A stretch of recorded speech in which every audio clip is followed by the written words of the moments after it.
Ya, halo semua, balik lagi dengan saya, Thomas Budianto. Dan saya Giovanni Budianto. Oke, jadi kali ini kita bakal bahas tentang eh seleb, Crazy Rich kita kemarin, namanya Indra Kents. Oke, jadi hukuman Indra Kents ini udah keluar. Terus juga ada reaksi dari para korbannya. Oke, kita lihat dulu videonya.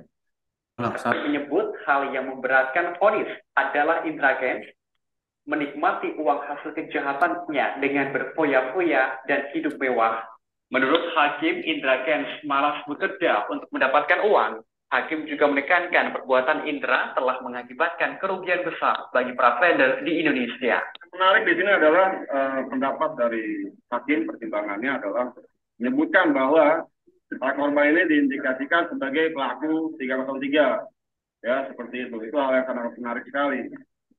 Kan, tapi di sisi lain adalah bahwa pertimbangan-pertimbangan yang tercantum ya yang kita sampaikan dalam satu pembelaan itu tidak dikesampingkan seluruhnya. Fakta-fakta persidangan yang kita sampaikan sama sekali tidak menjadi bahan pertimbangan hukum hakim.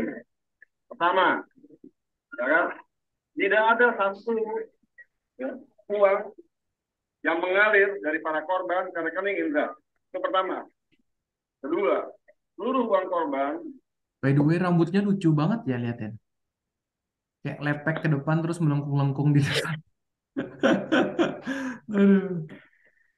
Itu didepositkan ke rekening Binomo.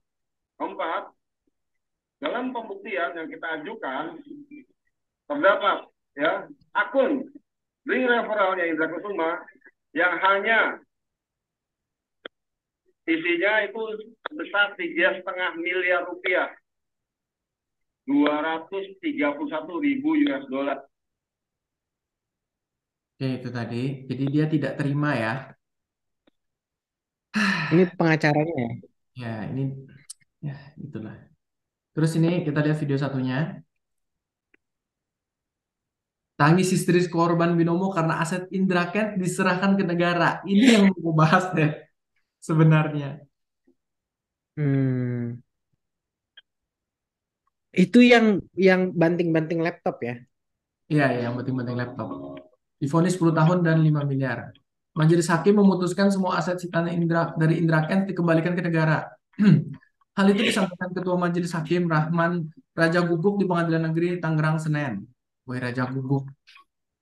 Usai mendengar putusan hakim, para korban marah dan kecewa. Mereka bahkan berteriak dan menangis histeris.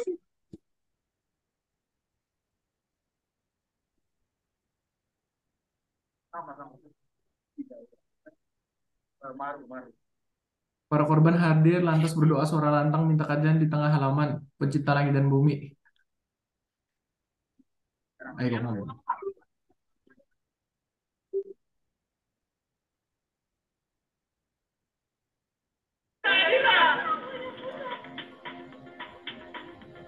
Majelis Hakim menilai aset sitaan tidak berhak dikembalikan kepada para korban sebab para korban bersalah karena bermain judi. Ini kata Majelis Hakim ya. Para korban selama ini menuntut menjadikan seluruh aset kekayaan yang disita dari Indra Kents dibagikan untuk mengganti kerugian para korban.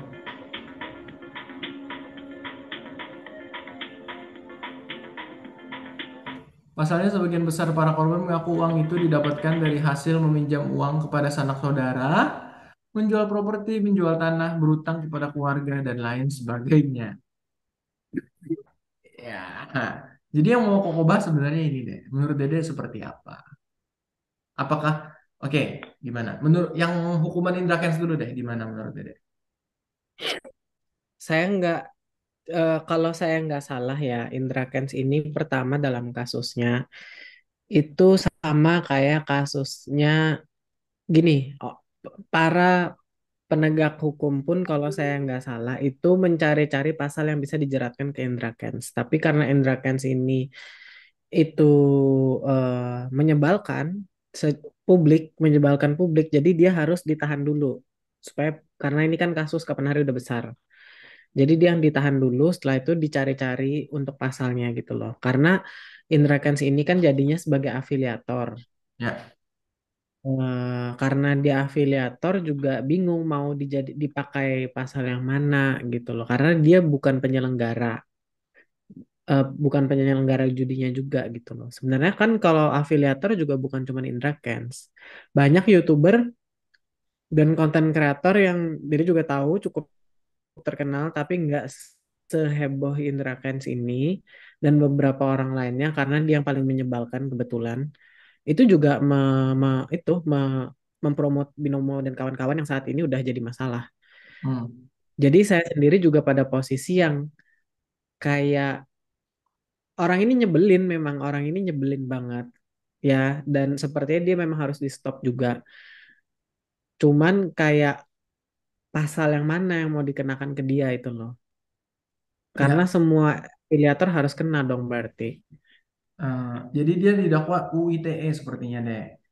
Berita penyebaran berita bohong, terus pidana judi online dan pencucian uang. Iya, Tapi tapi kalau kan jatuhnya dia ini afiliator bukan sebagai yang bikin usaha kan. ya makanya tadi kan dia bilang kalau yang pengacaranya ngomong kan kayak nggak ada uang yang langsung ke Indra Kents, semuanya ke Binomo gitu. Ya, tapi saya sih mengakui orang ini nyebelin gitu loh. Ya, Ya, gitu. TE sama Itu secara OPI subjektif pidana ya. pencucian uang ya. Ya, Tiga itu pasal. mesti saya nggak mendalami sih mengenai pencucian uang definisi dan teknisnya. Tapi kok saya agak bingung kalau dibilang pencucian uang kan berarti harusnya yang kena adalah perusahaannya dulu. Ya, mungkin kayaknya seharusnya perusahaannya kena ke arah apa? Polisi internasional kan? Hmm, oke. Kejar di Interpol ya. Tapi kalau Interpol. kayak gitu berarti harusnya negara juga dihukum dong. eh apa nih? Apa nih? OJK? Ya, harusnya ya. Ya, pokoknya sebagai otoritas karena itu ada masuk. Maksudnya gini, kalau dia mau eh, makanya kenapa saya nggak pernah terlalu banyak komentar juga mengenai kasus ini karena menurut saya kalau afiliator itu dihukum berarti negara juga harus ikut turut bertanggung jawab kenapa itu bisa masuk gitu loh Ya, kalau karena gitu. mereka yang ngawasin harusnya. Kayak yang masalah BPOM Betul. kan. Jangan nanti setelah masuk terus bilangnya kita laporin ke Interpol ya berarti cuci tangan dong jatuhnya. Makanya saya nggak bilang Indra Kents ini benar karena dia menyebalkan. Tapi saya juga merasa yang dituduhkan ke Indra Kents agak sedikit kayak arilisasi, agak sedikit kayak apa mantan gubernur Jakartaisasi. Hmm. Cuman kalau misalnya berita hoax betul dong, karena kan dia tahu sebenarnya yang dia beritahukan kalau kayak ini trading kan sebenarnya enggak. Karena kan tiap Hmm, tiap HP kan beda karena kan. Jadi sebenarnya kalau itu udah layarnya berita beda bohong kan. kan, ya kalau layarnya beda kan tuh udah bukan trading. Ya, jadi kan ya diatur gitu kan, Ya, ya judi jatuhnya. Nah, kalau itu kan mungkin benar. Kalau bagian yang itu. berita berita bohong benar. Terus habis itu kayak, nah bisa dimasukkan lagi kayak masalah judi debatable, tapi mungkin bisa dimasukin. Kalau yang pencucian uang, nah saya nggak ngerti. Memang harusnya perusahaannya. Nah, oke, jadi hukumannya tadi kan Indra Kents 10 tahun. Mm-mm. Terus denda 5 miliar sedikit sih, kalau cuma 5 miliar. Dibanding gayanya Ya, dia, dibanding gaya promosi jualannya dia yang harusnya tuh 5 miliar, wah murah banget, ya murah digituin sama banget itu, gitu kan harusnya. Oke. sama apa, sama hakimnya ya. Ya, murah banget. Tambahin lagi, tambahin lagi. Cuma Mm-mm. segitu aja, murah banget. Oke. Habis itu Mm-mm. yang menarik tuh sebenarnya reaksi korban deh. Yang tadi kita lihat di video kedua. Gimana menurut Dede? Yang mana? Banting laptop atau yang mana? Iya, yang tadi kayak seluruh pencipta langit dan bumi gitu-gitu kan. Gimana menurut Dede? Saya ini nggak mau terdengar insensitif ya. Cuman biasanya kalau orang kayak gitu tuh kalau menang dia diam-diam. Kalau untung diam-diam. Tapi nanti kalau kalah nyalahkan orang lain. Oh ya bener, Jadi banyak yang komen, itu kan Koko dapat dari TikTok kan, di Kompas.com kan. Nah di TikTok tuh ya, bilang, kalau masuk withdrawal nggak ada yang ngomong, nggak ada yang protes. Kalau udah kalah baru protes-protes kami ini korban. Bener, Ya, saya sih nggak mau terdengar insensitif, cuman kan memang Ya kenyataannya mereka mereka gitu. mereka memang quote on quote korban, katanya trading ternyata bukan. Tapi kan sebenarnya kalau kita pakai logika sedikit, kita bisa bandingkan ya. Bisa kita ajak ajak teman nih. Lihat aja HP-nya, sama nggak pergerakan grafiknya? Kalau nggak sama kan udah ketahuan berarti dibuat-buat. Berarti nggak bisa ngomong korban dong. Mm-mm. Apalagi kayak yang banding-banding Dan laptop juga pernah bilang, itu gue kan dia udah pernah di bursa saham, harusnya dia udah jauh lebih mengerti dong, udah khatam bagaimana cara trading yang iya. betul. Harusnya kan tinggal lihat di grafik-grafik yang bener dong. Gold pergerakannya bener apa enggak, ya kan? Atau Sentimennya masuk atau enggak. USD gimana? Jadi Mm. Koko agak Terus gimana ya? pada saat kalau dia udah pernah trading di bursa saham kan tahu ada pajak finalnya kan. Nih apa nggak ada kan? Berarti dia tahu dong kalau negara nggak involve di situ sama sekali Ya, gitu. betul. Ya, jatuhnya karena tadi kan majelis hakim bilang mereka tidak dikembalikan karena sebenarnya mereka judi gitu kan. Ini saya Mm. mereka ulang kata-kata ya. Jadi nggak seperti itu kata-katanya, cuman di paraphrase gitu kan. Jadi kata-katanya kan ini kan mereka tahu judi gitu kan, ceritanya majelis hakim. Nggak bisa protes sebenarnya. Kalau misalnya ya kasihan sih, kasihan ya, kasihan kalian semua. Cuman ya ada perbuatan, ada konsekuensi juga gitu kan. Kalau misalnya kalian sampai Itu minjem-minjem, kan rumus rumus ekonomi, high risk high return, low risk low return. iya, kalau minjem-minjem uang segala macem, tapi nggak ada barangnya, habis itu kayak, apalagi ternyata bukan di grafik yang bener gitu kan, tradingnya bentuknya juga nggak sama, nggak. Maksudnya gini, kalau misalnya kita main forex atau kita main saham, itu kan semuanya dicek dari HP, dari website manapun harusnya sama gitu loh. Jadi nggak perlu di bursa dimanapun sama gitu loh harusnya. Kalau Ya, misalnya ya. nggak sama kan berarti kalian harusnya udah ngerti dong kalau itu ternyata buat-buatan gitu loh. Mm-mm. Terus kalau menang juga nggak mungkin kan langsung buru-buru ke kantor Ditjen Pajak untuk laporin. Saya Iya. habis menang segini.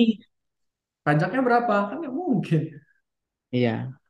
Tapi nanti kalau kalah kan bilangnya gitu. Jadi ya, ya nilai sendirilah. Saya sih nggak mau menyalahkan, tapi saya tidak tidak pada posisi membela juga menurut saya. Jadi kalau buat Kokoh kayak ya kasihan. Cuman ya mau apa? Kalau memang bakal dikasih ke negara, kalian nggak akan bisa protes kemana-mana gitu loh. Kecuali benar-benar penipuan ya. Benar-benar kalian nih, kita ini yang misalnya benar-benar ditipu gitu loh. Benar-benar dengan good faith, dengan otak akal sehat, kelihatannya bagus semuanya dan benar-benar ketipu gitu loh. Tapi kan kalau ini sebenarnya dilihat sekali juga ketahuan, kayaknya nggak ketipu gitu loh. Kayak misalnya Kokoh main taruh di kripto, terus kriptonya jatuh gara-gara ada COVID ataupun gara-gara ekonomi lagi resesi, ya nggak bisa protes. Protes ke siapa? Karena saya sendiri yang naruh gitu kan, naruh di kripto atau di saham gitu kan, nggak bisa protes siapa siapa. Kalau naik pun saya yang untung gitu loh. Jadi ya Ya, itu resikonya. biasanya kalau orang untung tuh diem-diem soalnya. Tapi pengusaha juga gitu kok. Kita nggak bisa nyalahkan. Pengusaha kalau untung banyak diem. Kalau nanti rugi dia teriak pasti. Ini kebijakannya gini. Ini kok ada masalah. Itu sudah biasa. Itu hukum rumus ekonomi lah.